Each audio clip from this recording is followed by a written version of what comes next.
जय शिवाजी जय घोष हा चालला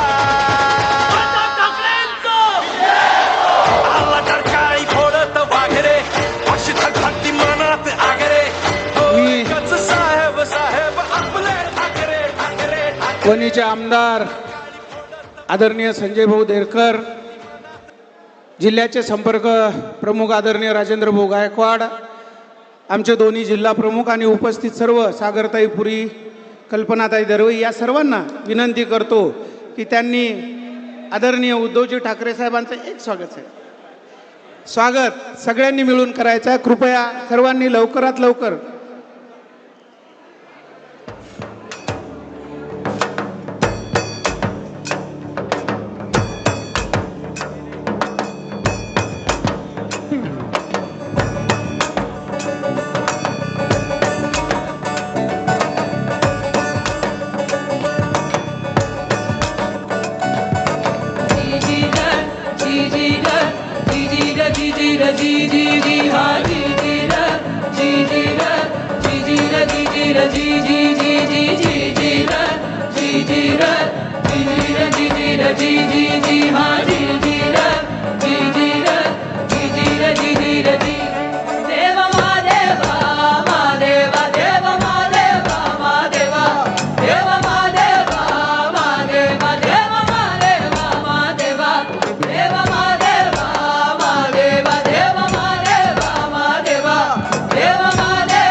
शिवसेनेच्या निष्ठावान शिवसेनेच्या मेळाव्याला मी प्रास्ताविक करण्यासाठी वणीचे आमदार आदरणीय संजय भाऊ देरकर यांना विनंती करतो.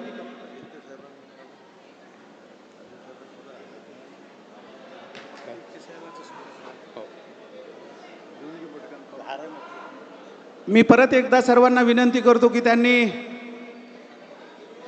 शिवसेनेचे नेते, युवा सेना प्रमुख सन्माननीय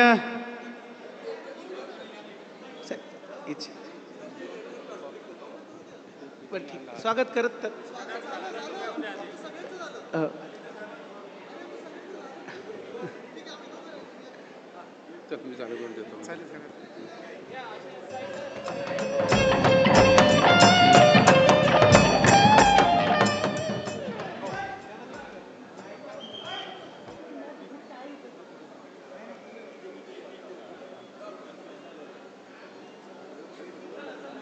महाराष्ट्राचं आराध्य दैवत छत्रपती शिवाजी महाराज, घटनेचे शिल्पकार भारतरत्न बाबासाहेब आंबेडकर, राष्ट्रसंत तुकडोजी महाराज, वैराग्यमूर्ती गाडगे महाराज आणि हिंदू हृदय सम्राट वंदनीय बाळासाहेब ठाकरे व इतर सर्व महामानवांना मी विनम्र अभिवादन करतो, नतमस्तक होतो.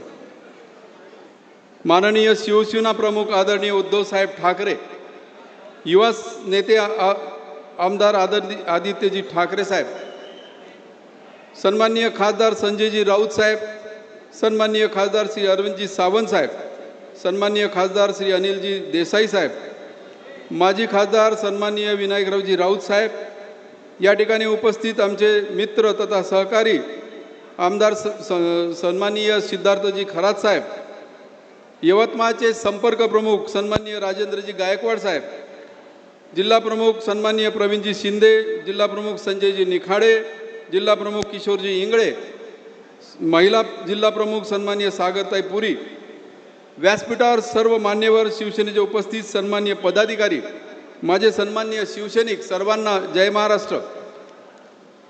मित्रांनो, बांधवांनो, परवाच या यवतमाळ मातीचे एक वितारक चित्र पाहिलं. ज्या माणसाला आदरणीय उद्धव साहेबांनी आपण सर्वांनी रक्ताचं पाणी करून खासदार बनवलं, ज्यांना यवतमाळच्या जनतेने डोक्यावर घेतलं, त्यांनी पक्षाशी, या मातीशी आणि आपल्या रक्ताशी गद्दारी केली. पक्षाला जय महाराष्ट्र करून ते सत्तेसाठी शिंदे शिवसेनेत पळाले. पण मी आजही या मंचावरून त्यांना सांगू इच्छितो की संजय देशमुख साहेब, तुम्ही खासदार झाला उद्धव साहेबांच्या नावामुळे आणि या समोरच्या बसलेल्या प्रामाणिक शिवसैनिकाच्या घामातून पाला पाचोडा उडवून गेला. म्हणून झाड कधी संपत नाही, मूळ अजूनही घट्ट आहे. आणि ती मुळं म्हणजेच माझे निष्ठावंत शिवसैनिक आहेत. उद्धव साहेब, मी आपल्याला शब्द देतो, कितीही गद्दार गेले तरी आमचे निष्ठावंत कार्यकर्ते डगमगले नाही. उलट आमचा स्वाभिमान अधिक जागा झाला आहे. आमचे संघटक, आमचे जिल्हा प्रमुख, तालुका प्रमुख आणि प्रत्येक बूथवरील शिवसैनिक आजही दुटप्पीने कामाला लागला आहे. शिवसेना हा नेत्यावर चालणारा पक्ष नाही, तो तुमच्या आमच्या सामान्य कार्यकर्त्याच्या रक्तावर आणि निष्ठेवर चालणारा पक्ष आहे. यवतमाळच्या शिवसैनिक हा बाळासाहेबाचा विचाराचा पाईक आहे, तो विकला जाणारा नाही. आपण जी पुढील दिशा द्याल त्या दिशेने या यवतमाळचा बालेकिल्ला अधिक मजबूत करण्यासाठी आमचा प्रत्येक संघटक सज्ज आहे. बांधवांनो, आज यवतमाळ जिल्हा हा शेतकऱ्यांचा आत्महत्येचा जिल्हा म्हणून ओळखला जातो. ही या महाराष्ट्राची शोकांतिका आहे. आजचा शेतकरी संकटात आहे. सोयाबीन कपाशीला भाव नाही.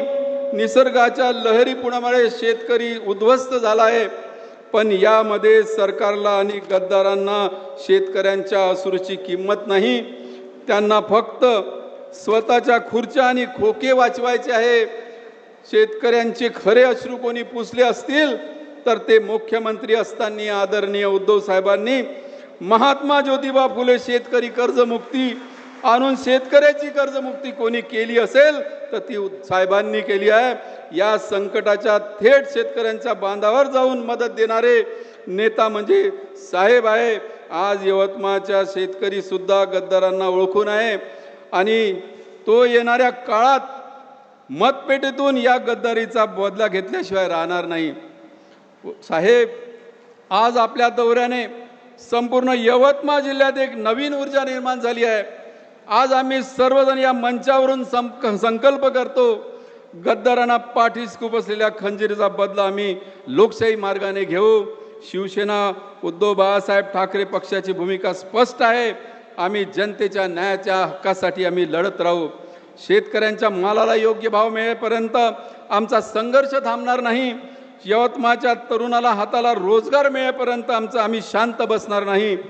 आणि सर्वात महत्त्वाचे, या महाराष्ट्राची अस्मिता दिल्लीच्या चरणी गहाण ठेवणाऱ्या गद्दारांना सत्तेतून खाली खेचल्याशिवाय आम्ही स्वस्थ बसणार नाही.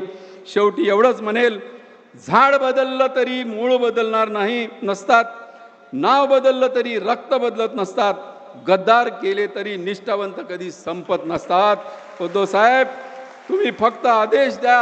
या यवतमाळ जिल्हा तुमच्या पाठीशी भक्कमपणे उभा आहे आणि राहील एवढीच ग्वाही देतो.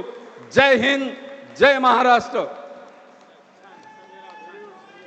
यानंतर शिवसेनेचे नेते खासदार अरविंदजी सावंत साहेब यांना मी विनंती करतो की त्यांनी संबोधित करावं. महाराष्ट्राचं आराध्य दैवत छत्रपती शिवाजी महाराज, या देशाचे संविधान करते भारतरत्न डॉक्टर बाबासाहेब आंबेडकर, आणि ज्यांनी समाज सुधारणेचा वसा घेतला, ध्यास घेतला आणि तो संस्कार आमच्यावर आणि वंदनीय शिवसेना प्रमुखांवर केला, ते समाज सुधारक प्रबोधनकार ठाकरेजी, आणि ज्यांनी तुम्हा आम्हाला घडवलं. शेंदूर फासला, कुणाला नगरसेवक केलं, कुणाला आमदार केलं, कुणाला खासदार केलं, कुणाला मंत्री केलं, कुणाला मुख्यमंत्री केलं. ते वंदनीय हिंदू हृदय सम्राट शिवसेना प्रमुख श्रीमान बाळासाहेब ठाकरे आणि तुमच्या आमच्या लाडक्या मा सौ मीनाताई ठाकरे यांना आदरांजली वाहतो. आजची सभा एका वैशिष्ट्यपूर्ण दिवसावर आहे. साहेब, आज शनिवार 27 जून हाच दिवस शिवराज्याभिषेक दिन आहे. या शिवराज्याभिषेक दिनाच्या दिवशी तुम्ही यवतमाळमध्ये आलात. आम्ही यवतमाळच्या शिवसेनेच्या वतीनं आपलं हार्दिक स्वागत करतो. साहेबांच्या सोबत उद्याचा आमचा सूर्य, उद्याच्या महाराष्ट्राची आशा, आकांक्षा, स्वप्न साकार करण्यासाठी सन्माननीय युवासेना प्रमुख आदित्यजी ठाकरे या ठिकाणी आले. त्यांचं जोरदार टाळ्यांच्या गजरात आपण स्वागत करूया. कधी कधी नावात काय आहे असं म्हटलं जातं. आता ते सांगत होते देरकर, पण मला आश्चर्य वाटत राहतं. इथे एक संजय आहेत, तिथे एक संजय आहे. तुम्हाला कुठले संजय अभिप्रेत आहेत? संजय राऊत साहेब या ठिकाणी आलेले आहेत, ज्यांनी स्वतः सगळं जेल भोगली, परवा नाही केली. किती दबाव आला, पण ढाण्या वाघ वाकला नाही. बरं, ते माननीय संजय राऊत साहेब आज यवतमाळमध्ये आहेत, त्यांचे हार्दिक स्वागत करतो. शिवसेनेचा कायदेशीर किल्ला लढवणारे माझे सहकारी मित्र, शिवसेनेचे सचिव खासदार श्री अनिल देसाई साहेब, शिवसेनेचे सचिव माजी खासदार शिवसेना नेते माननीय विनायक राऊतजी, माननीय सूरज चव्हाण सचिव, साईनाथ दुर्गे सचिव, सुधीर सूर्यवंशी उपनेते, माझ्या जिल्ह्याचा संपर्क प्रमुख राजेंद्र गायकवाड, जिल्हा प्रमुख प्रवीण शिंदे, किशोर इंगळे आणि निखाडे संजय, ते पण संजय आहेत बरं का, निखाडे, आमदार संजय खरात, आमचे आमदार खरात, व्यासपीठावर महिला आघाडीच्या रंजनाताई नेवाळकर, सागरपुरी, वाघमारे, आमच्या कल्पनाताई, व्यासपीठावरील सर्व मान्यवर मंडळी, उपस्थित निष्ठावंत शिवसैनिकांनो, बांधवांनो, भगिनींनो, मातांनो, आपण सगळेजण काय जमलो आहोत? आता निवडणुका तर नाहीत, पण काल परवा आपण ज्याला निवडून दिलं त्या खासदारानं शेण खाल्लं, त्या शेण खाल्लेल्या खासदाराला गाडायसाठी आज आपण इकडे जमलेलो आहोत. लक्षात घ्या. मला कधी कधी आश्चर्य वाटतं, लोकसभेच्या निवडणुकीच्या पूर्वी त्यांचं नाव जेव्हा आलं तेव्हा आदरणीय उद्धवजी साहेब विचारायचे, अरविंद काय करायचं आपण? पण साहेब निवडून येतील. पूर्वी होते आमच्याचकडे काही ना माणसं जन्माला त्याची सरडेच्या अवलादीने येतात, रोज रंग बदलतात, पण त्यांना माहिती नाही तुम्ही रोज रंग बदलता, बदलत राहा. हा भगवा मात्र तेजाने तसाच फडकत राहील, एवढं लक्षात ठेवा सगळ्यांनी. इतकं सोपं नाहीये. आपण दिली त्याला उमेदवारी. साहेब स्वतः आपण आलात, सभा घेतल्या, यवतमाळमध्ये झंझावात निर्माण केलात, सगळ्यांना वाटायला लागलं बस आता मात्र आपला विजय झाला, भगवा फडकला, आणि परवा त्यांनी शेण खाल्लं. मला आश्चर्य वाटतं, माणसं खोटी किती बोलू शकतात. तुम्हाला सर्वांना सांगतो, शिवसेना आमची आई आहे बरं का. त्या आईशी प्रतारणा केलेली आम्हाला मान्य नसते. तुम्हाला शिवसेना आई वाटते की नाही? शिवसेना आपली आई आहे ना, शिवसेना आपली आई आहे ना. मग त्या आईची प्रतारणा करणारा संजय देशमुख साहेबांना शेवटच्या क्षणापर्यंत सांगत राहिला, साहेब कोण जात नाही हो, काय घाबरू नका, कोणी जाणार नाही आहे. पण ही दळपत्री माणसं, आपला इतिहासच असा आहे. खरं तर छत्रपती शिवरायांना सुद्धा स्वकीयांबद्दल बरोबर अधिक लढाया कराव्या लागल्या. छत्रपती संभाजी राजांना सुद्धा पकडून देणारा आपलाच गद्दार होता. फक्त यवतमाळकरच्या शिवसैनिकांनी लक्षात घेतलं पाहिजे की ही वेळ अशी आहे की अफजल खानाचा वध आपणच केलाय. हे तर शेळपट आहे, ती झाडाच्या फांद्या आहेत, ते मूळ तिकडं आहे, ते दिल्लीत बसले बरं. त्याला आव्हान देणारे छत्रपती शिवाजी महाराज होते. आणि आजच्या काळात त्यात दिल्लीश्वरांना आवाज देणारे कोणी ह्या देशात असतील तर ते उद्धवजी ठाकरे साहेब आहेत. लक्षात घ्या. हिंमत होत नाही कोणाची. तुम्हाला काय वाटतं दबाव येत नाही? संजय राऊत साहेबांचं उदाहरण आत्ताच दिलं ना. काय आमच्या आदित्यजी ठाकरेंच्या बद्दल केलं होतं? कुठल्या खालच्या पातळीवर जाऊन एक उभारणारा एक युवा नेता, त्याचं चारित्र्य हनन करायचं, त्याला खच्चीकरण करायचं. कशासाठी? आटापिटा फक्त सत्तेसाठी. भारतीय जनता पार्टी याचं मूळ आहे. मला जुन्या खूप आठवणी येतात, पण आज उद्धवजी ठाकरे साहेब आहेत. पण विसरू नका बरं साहेब, तुमच्या समोर सांगतो, आज देशात जर कोणी कपटी पार्टी असेल ना, कपट कारस्थान करणारी, तर ती भारतीय जनता पार्टी आहे. आणि कृतज्ञ कोण असतील तर त्या भारतीय जनता पार्टीत आहेत. एक किस्सा फक्त सांगतो मुद्दाम. हे आताचे पंतप्रधान, त्यांना कोण विचारत नव्हतं त्यांच्या पक्षात, उपोषणाला बसले होते एकदा. तेव्हा उद्धवजी साहेबांना मोठ्या साहेबांनी बोलवलं अरे म्हणाले तो बघ रे त्या नर्मदेसाठी उपोषणाला बसले, जाऊन भेटून ये. आदरणीय उद्धवजी साहेब गेले तेव्हा मोदी तुम्ही कोणी नव्हता बरं, तुमचा पक्ष सुद्धा तुमच्याकडे पाहत नव्हता. तेव्हा उद्धवजी ठाकरे साहेबांनी तुम्हाला आधार दिला, शिवसेनेला आधार दिला. या महाराष्ट्रामध्ये भारतीय जनता पार्टीचं कार्यालय तुमच्या यवतमाळमध्ये होतं का रे? होतं का? भारतीय जनता पार्टीचं कार्यालय होतं का 40 वर्षापूर्वी? वंदनीय हिंदू हृदय सम्राट शिवसेना प्रमुखांनी हिंदुत्वाच्या भूमिका घेऊन यांना हात दिला. साहेबांचं एकच वाक्य होतं, मी महाराष्ट्र पाहतो तुम्ही राष्ट्र पहा. त्या महाराष्ट्र पाहतो म्हणणाऱ्या त्या तंबूत सुद्धा हा उंड घुसला. तुम्ही एक लक्षात ठेवा, ते जे काय रामायणातलं श्रीराम वरे जे आहे ना, त्याला मात्र भुलू नका बरं. उस डोंगा पर रस नाही डोंगा, काय भुललासी वरलिया रंगा. लाडक्या बहिणींनो खास सांगतो, उस डोंगा पर रस नाही डोंगा, काय भुललासी वरलिया रंगा. वरच्या रंगाला भुलू नका, वरच्या आमिषांना भिडू नका. कधी बहीण बनतील आणि पैसेही काढून घेतील. तुमची मतं विकत घेणारी माणसं आहेत. आज साहेबांना फक्त एकच वचन आपण द्यायचं आहे. साहेब, यवतमाळच्या जिल्ह्याच्या वतीनं आम्ही सारे हे जमलेले निष्ठावंत शिवसैनिक आपण वचनबद्ध व्हायचंय. साहेब, उतरणार नाही, मातणार नाही, भगवा पडकविल्याशिवाय स्वस्थ बसणार नाही, हे आपला ब्रीद असलं पाहिजे. आणि त्यासाठी आपण सगळेजण जमलेलो आहोत. ही माणसं विकली जातात तेव्हा केवढ्या वेदना होत असतील. किती तुम्ही विचार केला का कधी? साहेबांना किती वेदना होत असतील. बीज लावायचं, पाणी घालायचं, झाडाला फुलवायचं, फुलं आली, फळं आली, तो वृक्ष पाहायचा आणि हा सगळा डवरलेला वृक्ष सहज पटकन पानगळ होती तसा निघून जायचा. म्हणून तुम्हाला सर्वांना आज आवाहन करतोय, आपण जमलोय ना, तर हा मेळावा निष्ठावंतांचा आहे, विष्ठावंतांचा नाही. या मेळाव्यामध्ये आपण शपथ घेऊया. साहेब, तुम्ही आलात, संजय देशमुखला तर गाडूच, ते 2 संजय आहेत बरं. या जिल्ह्याला काळीमा पासणारे 2 संजय आहेत ना? 2 संजय आहेत की नाही जिल्ह्यात? काळीमा पासतात की नाही?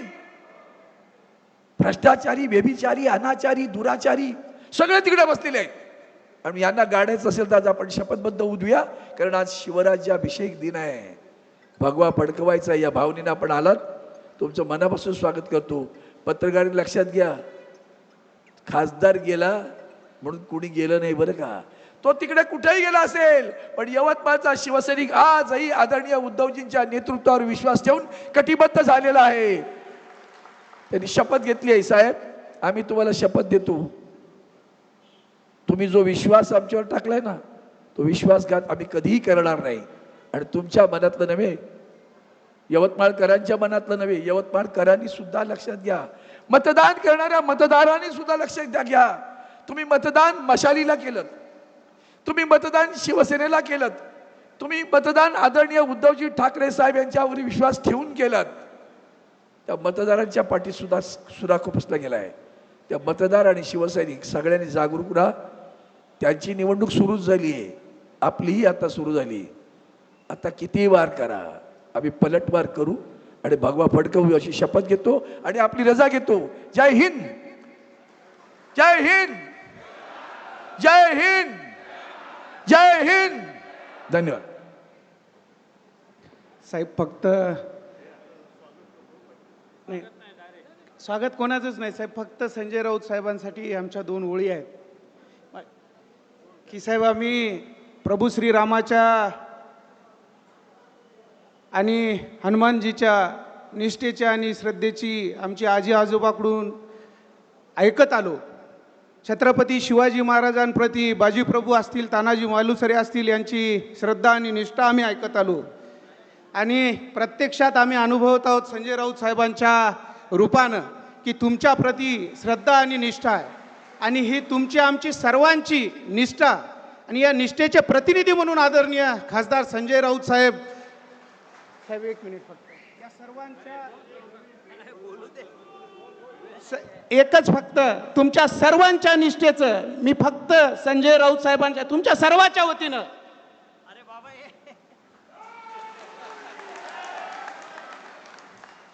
यानंतर खासदार संजय राऊत साहेब.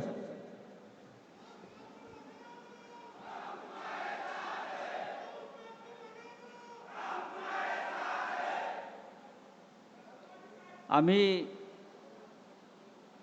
शिवसेनेबरोबर निष्ठेने राहतो म्हणजे उपकार करत नाही. हिंदू हृदय सम्राट बाळासाहेब ठाकरेंनी आम्हाला एवढं दिलेलं आहे या महाराष्ट्राला, आम्हाला सगळ्यांना. आणि माझ्यासारखे लाखो निष्ठावंत शिवसैनिक आहेत. म्हणून ही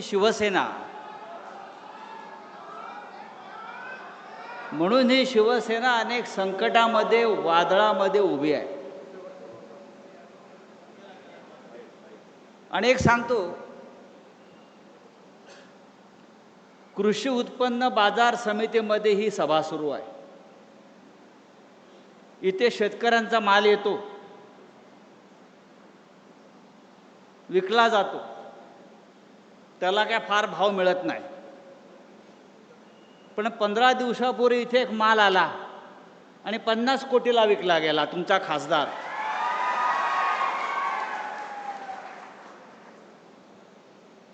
आता खासदार गेले म्हणजे गेले. आता आपल्यासाठी ते गेले. आता त्या दुखवट्याला आपण आलेलो आहोत.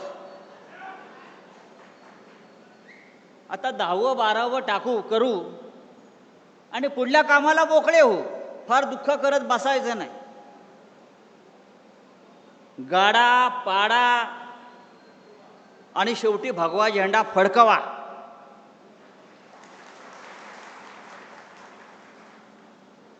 $50 कोटी भाव झाला त्याचा. 50 कोटी. खरं म्हणजे या बाजारात त्याला कोणी 500 रुपयाला घेतलं नसतं.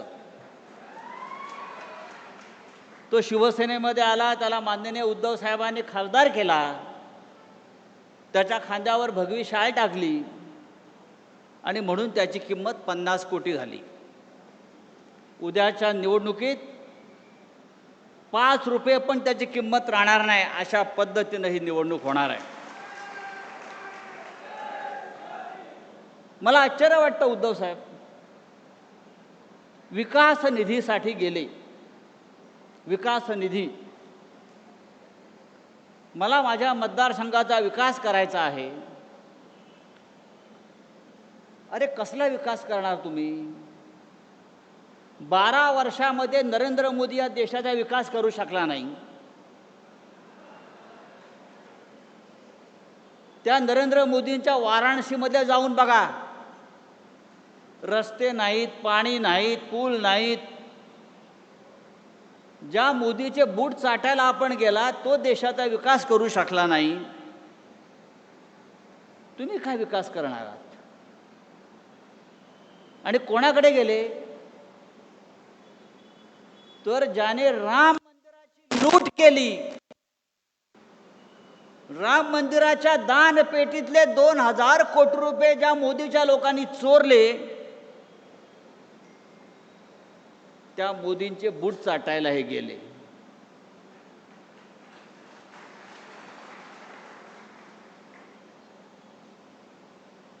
तर देशमुखला जाऊन सांगा, ही शिवसेना आहे आणि शिवसेना कधी संपत नसते. ठाकरे कधी संपत नसतात. ते पुन्हा पुन्हा राखेतून उभे राहतात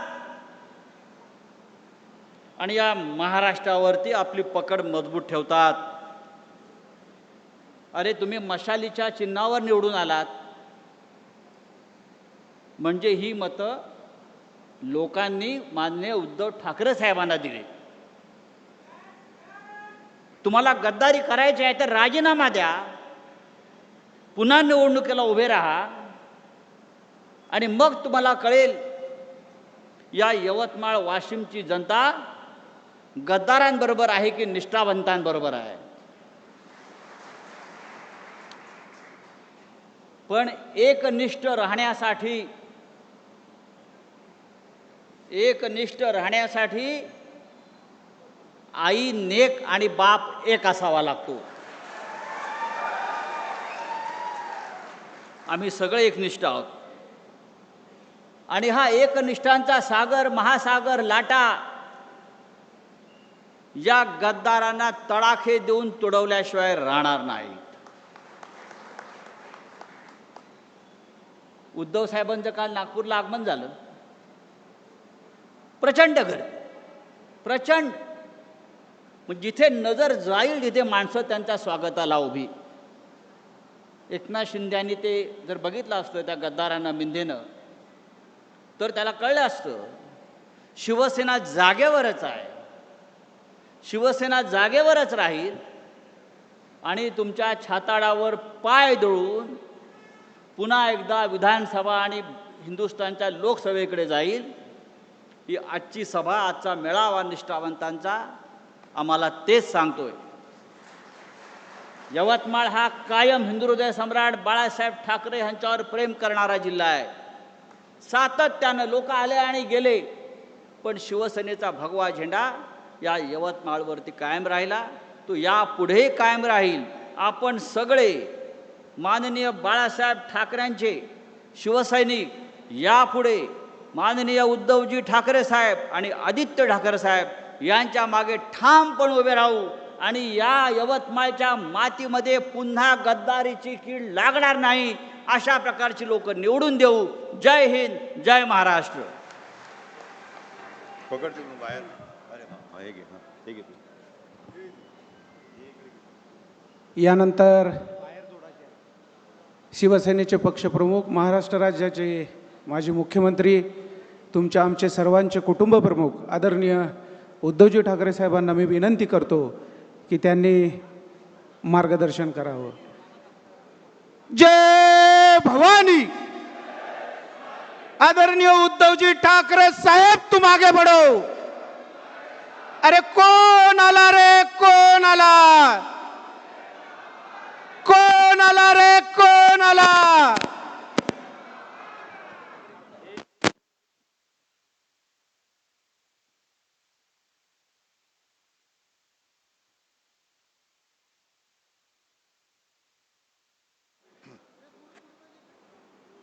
थोडं पुढे घ्यायचंय. हा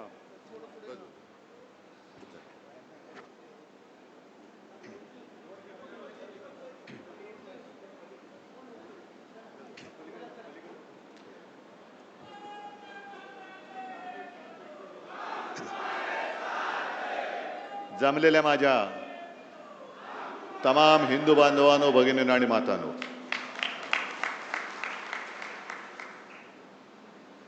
पावसाळ्याची नुकती सुरुवात होते. पावसाळा लांबला होता आणि आपण सगळे ग्रामीण भागातले आहात. अनेक जण इकडे शेतकरी असतील, आहेत का रे? तुम्हाला सगळ्यांना धन्यवाद देतो, कारण तुम्ही तुमची शेतातली कामं सोडून इथे आलात आणि पावसाळ्याची आपण वाटच बघत असतो. कारण एकदा का पाऊस पडला की नवीन कोंब फुटतात.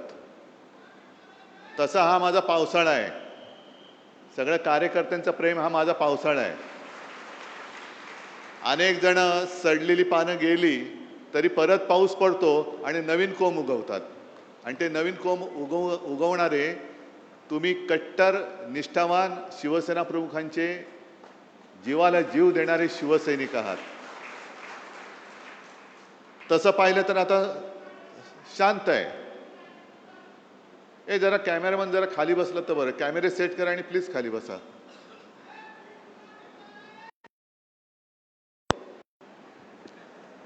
पहिल्या गद्दाराचा समाचार घेतला,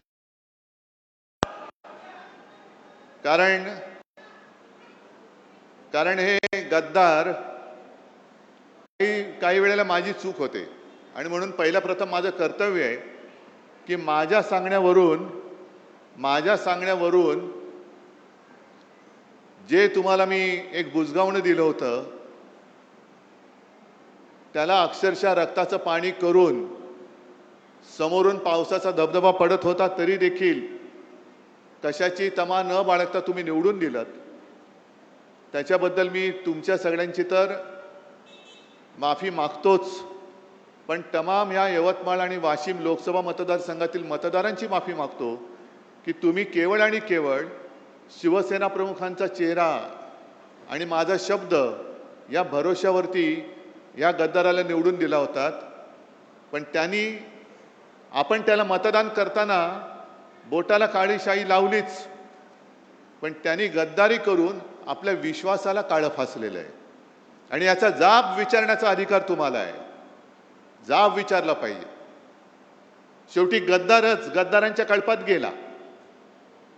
आता गद्दारांचा कळप म्हणजे काय की एक 3-4 वर्षापूर्वी गद्दार शिरोमणी जो बसला तिकडे मिंदे, त्यांनी 40 आमदार फोडले आणि या विदर्भामध्ये जेव्हा बैल पोळा होता तेव्हा त्या बैलांवरती लिहिलं होतं 50 खोके एकदम ओके. आता मला सांगा, तेव्हा आमदाराचा भाव 50 असेल, 50 खोके, तर खासदाराचा किती असेल? म्हणजे हा एक धंदा झालाय. निवडून यायचं असा शेतकरी. आता तू बोललास ना रे दादा, पीक विमा मिळालेला नाहीये, हमी भाव मिळत नाहीये, पण निवडून यायचं, आपला हमी भाव वाढवायचा आणि विकून टाकायचं सगळं काही. मी मुद्दामून एक क्लिप इकडे ऐकवणार आहे तुम्हाला की शेवटी फसगत कशी होते. 1 मिनिट थांबा. हे गद्दार खासदार त्यावेळेला काय बोलले होते, कुठे गेले, थांबा. आणि त्या जेव्हा हिंदू हृदय सम्राट वंदनीय बाळासाहेब ठाकरेंचं एक वाक्य मला आजही आठवते की मी वयाच्या 15व्या वर्षी शिवसैनिक झालो आणि त्यावेळेस त्यांनी मला ते कानावर आहे की जेव्हा कोणी संकटात असेल तेव्हा जात पात धर्म न पाहता त्याच्यासाठी आपण धावून गेलं पाहिजे. आज शिवसेना संकटात होती. माझी आई 83 वर्षाची होती. तिनं सुद्धा सांगितलं की शिवसेनेसाठी आपल्याला जायचं. थोडेसे गदगद झालेले आहात आईची आठवण काढून. तर आता आईची आठवण आलेली आहे. मला सांगितलं होतं शिवसेनेला सहकार्य करत म्हणून आज मोठ्या प्रमाणावर त्या ठिकाणी आईचं स्वप्न तुम्ही पूर्ण करताय आणि म्हणून तुम्ही ठाकरेंबरोबर उभे राहिले. हो बिलकुल ठाकरे साहेब.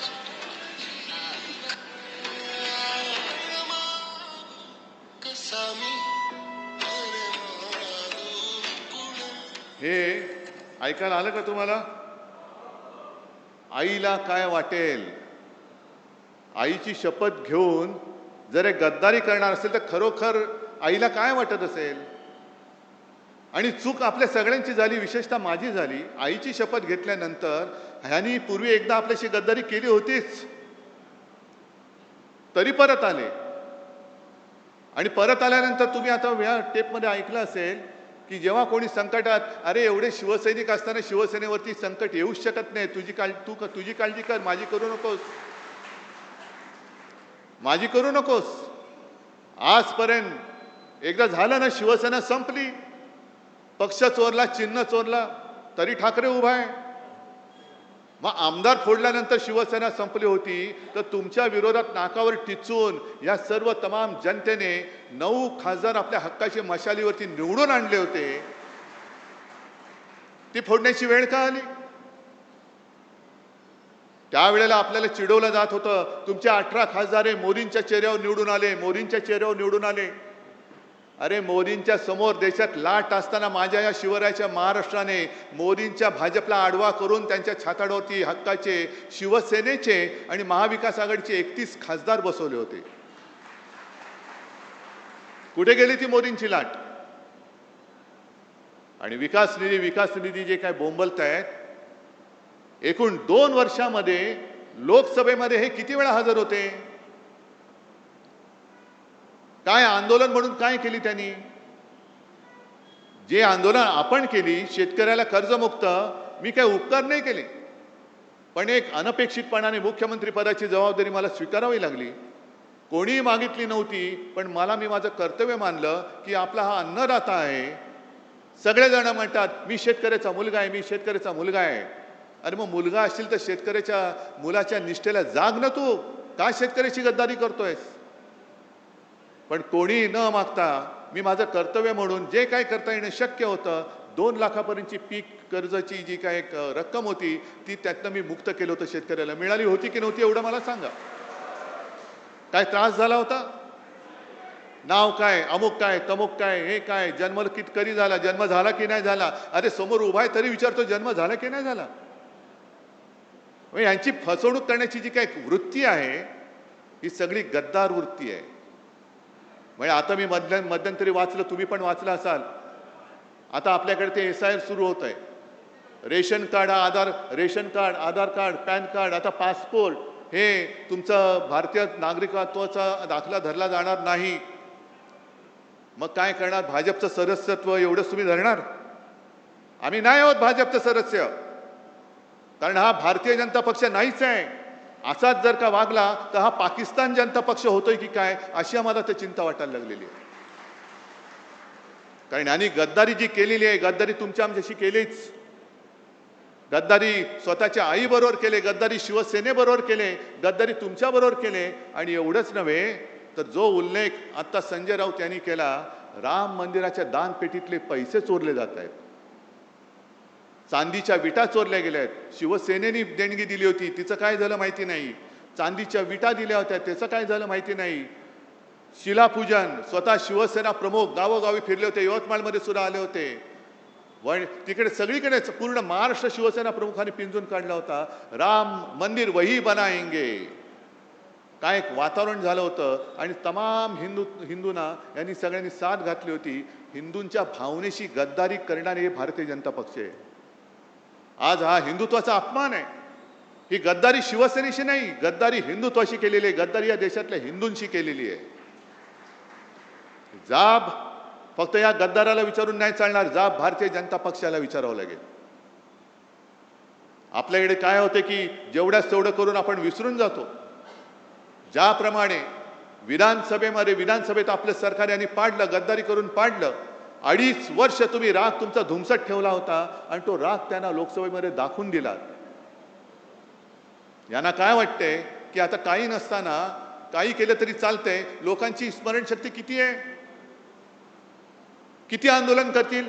1 आठवडा करतील, 1 महिना करतील, 2 महिने, 3 महिने, 6 महिने, 3 वर्षांनी जेव्हा निवडणूक येईल तेव्हा आम्ही बघू. नाही,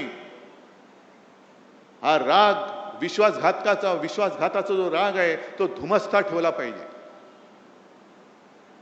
तुम्हाला जी मतं दिलेली आहेत ती जनता, ही जिवंत माणसं आहेत. त्यांच्या न्याय हक्कासाठी म्हणून तुम्हाला मतदार तिकडे त्यांनी खासदार बनवून पाठवलं होतं. आणि विकास निधी कोणाला लागतोय? विकास निधी फक्त काय भाजपच्या बापाच्या मालकीचा आहे का? भाजपच्या विरुद्ध जे खासदार निवडून आले तिकडे भाजपचे मतदार नाही आहेत. आणि भाजपच्या विरोधात ज्यांनी मतदान केली ती जनता माझ्या समोर आहे. पूर्ण राज्यभर देशभर पसरलेली आहे.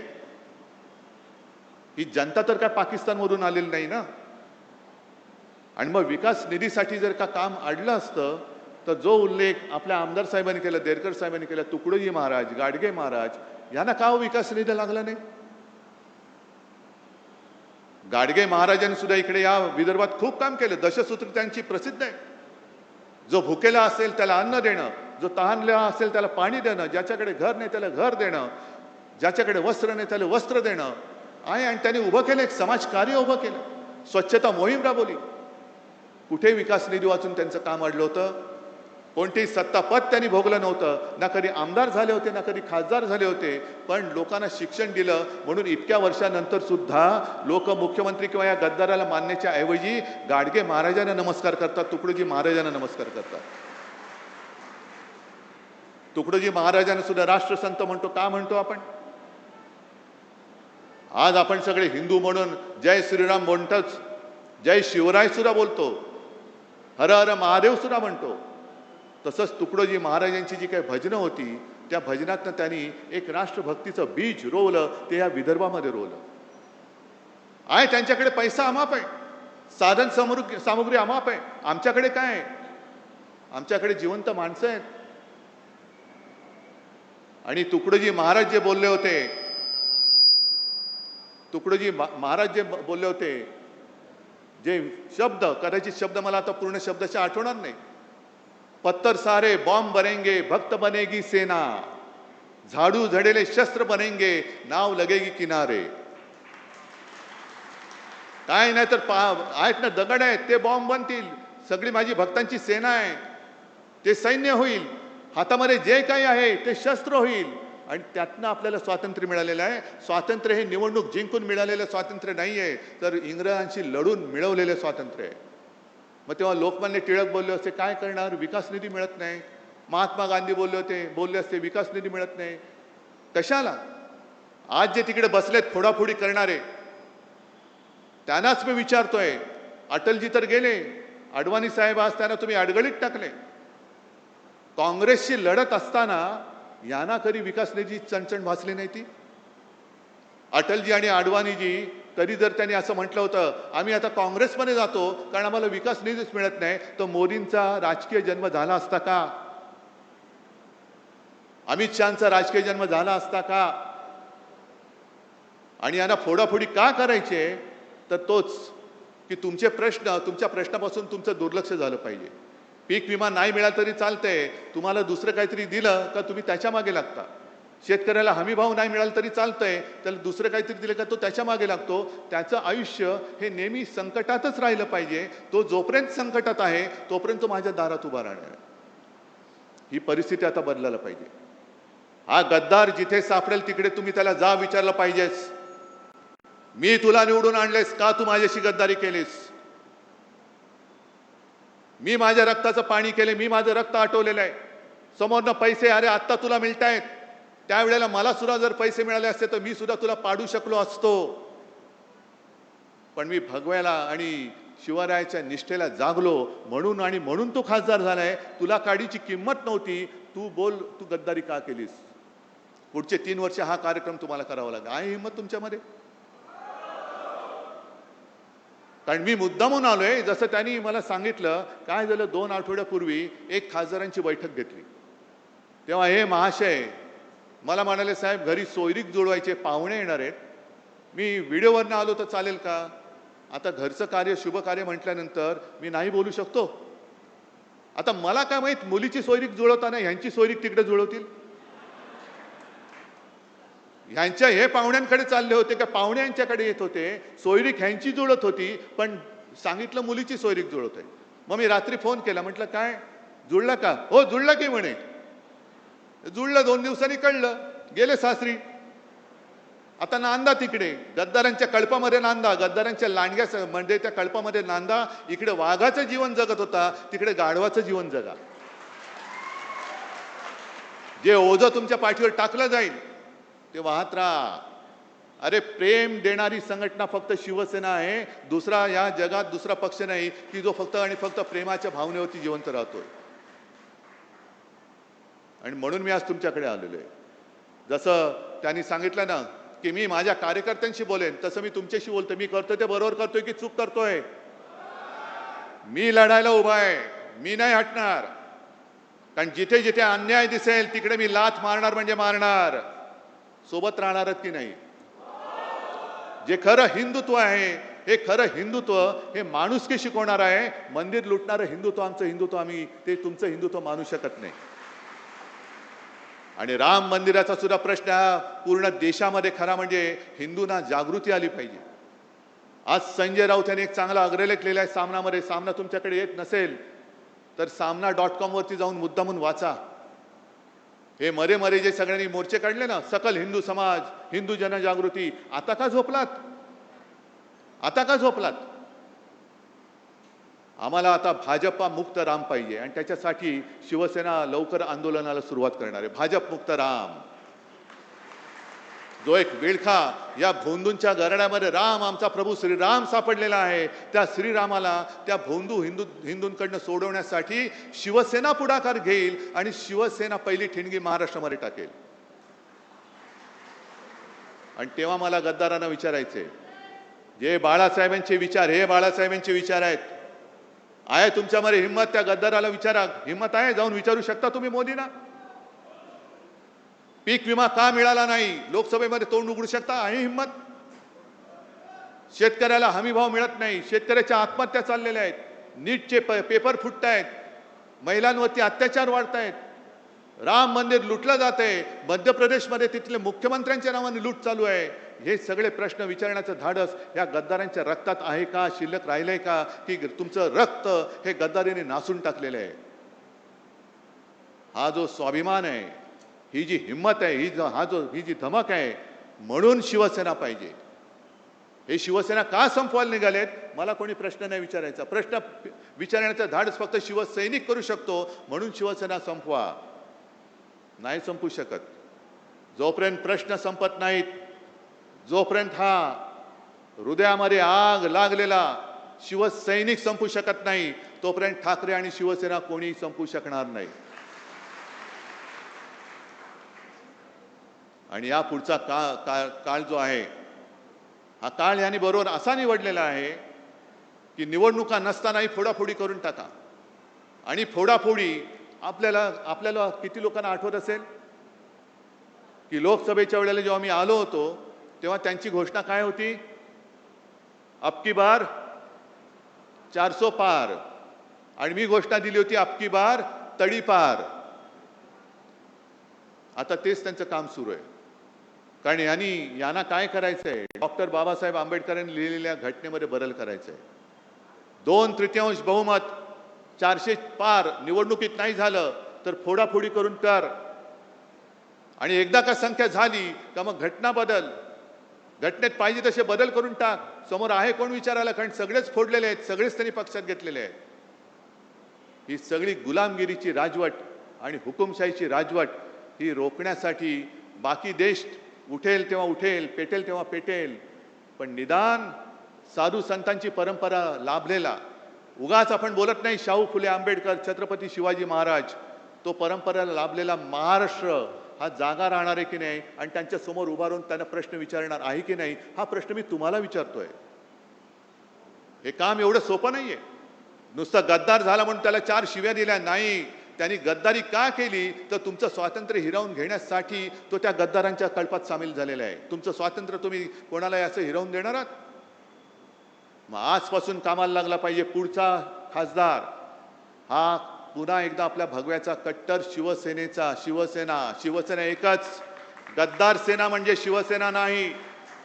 कोणी उपरा आला आणि कोणाचंही नाव कोणाला दिलं आम्ही मानायला तयार नाही, उपऱ्याला मानायला तयार नाही. शिवसेना फक्त एकच, भगवा फक्त एकच. आणि त्या भगव्याचा शिवसेनेचाच खासदार 2 वर्षांनी 3 वर्षांनी, कारण हिंमत तर होणार नाही राजीनामा देण्याची, जेव्हा केव्हा निवडणूक होईल तेव्हा परत आपला खासदार निवडून आणण्यासाठी आजपासून तयारीला लागा. आहे तयारी? जरा जोरात सांगताय? नाही, एवढा जोर आला पाहिजे की छप्पर उडाला पाहिजे, दिल्लीपर्यंत पोहोचला पाहिजे हा आवाज. बोला एकदा. चला, तुम्हाला सगळ्यांना मी खास धन्यवाद देतो आणि नम्रपणाने सांगतो की जोपर्यंत तुम्ही माझ्या सोबत आहात तोपर्यंत मी कोणाला घाबरत नाही. जोपर्यंत तुम्ही माझ्या सोबत आहात तोपर्यंत कोणी किती प्रयत्न केले तरी ठाकरे काय शिवसेना ही कोणी संपू शकणार नाही. आणि तो विश्वास माझ्यात आहे आणि त्या विश्वासाच्या जोरावर या अन्यायाला तोडून फोडून टाकल्याशिवाय मी राहणार नाही. एवढं एक वचन मी आपल्याला देतो आणि आपली रजा घेतो. जय हिंद, जय महाराष्ट्र. सर्वांना विनंती आहे की कृपया आपापल्या जागेवर उभं राहायचं आहे. राष्ट्रगीत होईल. सर्वांनी आपापल्या जागेवर उभं राहायचं आहे. एक साथ सावधान हो गए, सावधान. राष्ट्रगीत शुरू करेंगे. शुरू.